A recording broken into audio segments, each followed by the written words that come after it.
Hello and welcome to this week's episode of the Weekly Toast. Sit back, relax, and enjoy a mug of your finest morning brew as I round up my personal weekly gaming highlights. In today's episode, Helldivers 2 releases all new content, and Sony accidentally leaks a potentially new future stratagem. Survival game Bellwright receives a handful of much-wanted community-requested features in its latest June update. Hunt Showdown devs begin to reveal some of the new features for the CryEngine update coming this August. And finally, I'll dive into a couple of games that I've streamed this week on Twitch, including the dice-battling roguelike Dicefolk and a fresh new co-op horror game, Murky Divers. So let's begin this video by diving into the latest news regarding Helldivers 2. Arrowhead Game Studios have released a brand new warbond full of guns, gadgets, and cosmetics for players to unlock. There's a new version of the Liberator, which has better handling for spray and pray control when up close to enemies. There's a new SG-22 Bushwhacker, crazy name, which is a triple-barreled sawn-off shotgun secondary weapon. That's pretty cool. And there's a new throwing knife gadget. This live service game continues to provide its community with content, and they keep it fresh. Alongside the new warbond, Helldivers 2 has also received a new biome called Gakrux. This jungle-inspired landscape presents players with huge towering trees and small winding creeks to explore and slay their way to their mission objectives. The look and feel of the new biome is superb. The game engine lighting really enhances the atmosphere of the planet's surface as you roam this new horizon. It's super cool content, and I'm looking forward to seeing many more biomes appearing in this game's future. Oh, and lastly, Sony have apparently leaked the visuals of a potentially new stratagem. The weapon in question appears to be a 4-chambered rocket launcher, which comes with no backpack, meaning it could be a disposable tertiary weapon. Potential leak? Or clever marketing? This image has caught the attention of the Helldivers 2 Reddit community, and a whole array of theories have begun circulating as to how and when we could see this mysteriously leaked weapon appear in the game. Now, let's move on to a medieval survival game, Bellwright.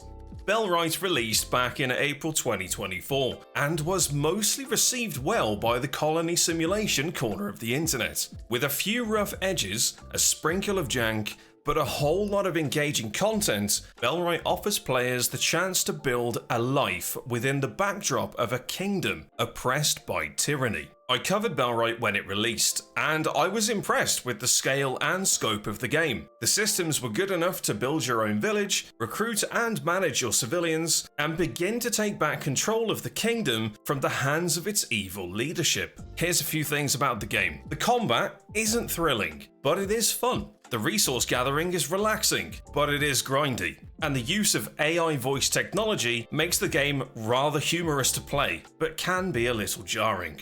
Overall, Bellwright is a good early access game. However, there were a few features that needed some serious attention, and after a lot of constructive community feedback, it seems that Donkey Crew have released a patch for the game that addresses and implements a whole range of quality of life features that were much asked for. My big gripe with the game was how storage was handled and the coding behind it. A player can easily toggle on or off an entire list of items that villagers can or cannot place inside of certain storage containers. The interface for this, however, was clunky and horrible to navigate. The new update fixes this by refining the UI, allowing players to easily enable and disable items per category with subcategories included. As well as gathering and hunting, villagers can also guard your settlement at the click of a button. This, however, forced them to run to a tool shed, put their tools away, grab their weapons from their inventory, and then stand and fight off the hordes of bandits attacking your settlement. Toggling off this option, however, didn't force villagers to regain their tools, drop their weapons, and continue gathering. It instead broke their entire logic and could result in them running around idle, not knowing what to do. I am happy to report that this has been fixed, apparently. I haven't tried this, so if anyone watching this video wants to leave a comment with their experience with the new update and if this works, that would be fantastic. There are a whole bunch of quality of life improvements to the game, including bug fixes and restructures of the tech tree. There's far too many to cover in this episode, so I'll provide a Steam link to the notes in the video description. And now it's time to talk about one of my favourite games. This is undeniably one of the best audibly immersive shooters that I've ever played. It's Hunt Showdown. Crytek are renowned for their PvEvP extraction shooter, Hunt Showdown, and over the years, the game's engine has struggled performance-wise with new content updates, almost limiting the true potential of the game. The dev team have revealed that Hunt Showdown is receiving a brand new engine update this August, and with that comes brand new visuals, both for in-game graphics and UI. This week, the community was shown the all-new prestige system and reworks to rewards for how hunters and weapons will be unlocked. Previously, Hunt contained two categories of characters. There were free hunters and legendary hunters. Moving forward with the new update, all hunters have been banded together as just hunters, with some being unlocked using blood bonds, which is a found in-game or paid-for currency, while others are used for the lesser in-game currency. Also, their prices have all been adjusted, making all hunters viable and balanced. I like this update, as I never understood the need to separate hunters into categories, and seeing Crytek struggle to balance the legendary hunter traits compared to the free and lesser hunter loadouts over the years, so it's nice to see this level of consistency. Another main feature in the game is weapon ammo and the various types that players can use for each gun. In the new update, all ammo types will be unlocked by default, instead of being locked behind an XP grind. This is fantastic news as a content creator, because it gives me more incentive to now prestige and not worry about having certain ammo types or weapon variants now being locked, and I can try them if they get patched or hotfixed immediately. Crytek really are moving mountains with Hunt Showdown's new update, and they are promising a hell of a lot of an improvement on the game. It is a brilliant PvP experience, and I really look forward to returning to the game. It cannot come any sooner. And now it's that time of the show where I take a look at some of the games that I played this week. So grab your dice and begin to battle as I share with you my time with Dicefolk.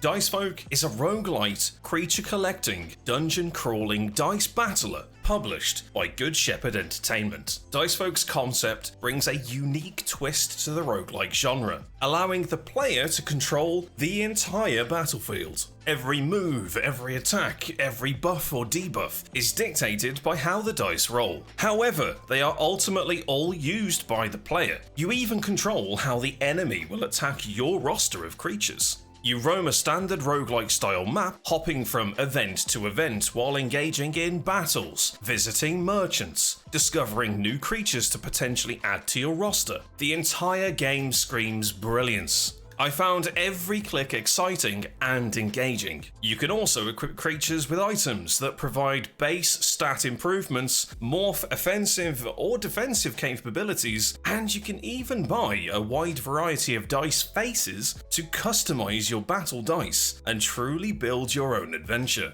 Dicefolk is a beauty of a game, both graphically and mechanically, and I highly recommend that you wishlist the game now and pick it up whenever possible. It is a must play for roguelike enjoyers. And last but by no means least, a new co-op horror game that sends players into the depths of the ocean to recover the bodies of your company's previously failed expeditions. Welcome to Murky Divers. I recently acquired a handful of keys via Lurkit to check out Oro Interactive's newly published game. And oh my god, Murky Divers is onto something magic within this genre. For those that are familiar with the Lethal Company formula, Murky Divers takes the fly to a place, explore and loot stuff to an entirely new environment, that being underwater. It also keeps the horror elements of monsters chasing you as you try to find stuff to sell. However, it adds an element of claustrophobia by confining players in tight metal air vent tunnels whilst swimming between rooms and hearing ominous noises echo throughout the ocean. The game is fun, and for the 2 hours that I played with my gaming group, we all loved how we had to actually navigate the ship underwater to avoid obstacles, including sea mines, monsters, dolphins, all whilst piloting towards loot containers and shipwrecks to then disembark and explore the sea floor in hopes to find things, make money, buy upgrades, and make future missions easier. While in your submarine, each player takes on a unique way of navigating. One player can use the sonar screen to call out things or places that are appearing on the world map. Another can relay from a list of what-ifs as to what the sonar is displaying. Another player will be steering the submarine, whilst the last player is controlling the speed of the vessel. How fast, how slow? Honestly, it's great. Coordination and communication are key. Good comms will build up your team's confidence to roam the unknown depths of the ocean a little bit smoother. Now combine this with an in-game voice chat, that being proximity, and it's designed to resemble like a fuzzy radio microphone. All of this wraps the game up with a beautiful bow, and it dials the immersion levels all the way to 11. Murky Divers is a very cheap game to pick up on Steam, and if your gaming group is looking for a new adventure, then look no further, you need to play this game.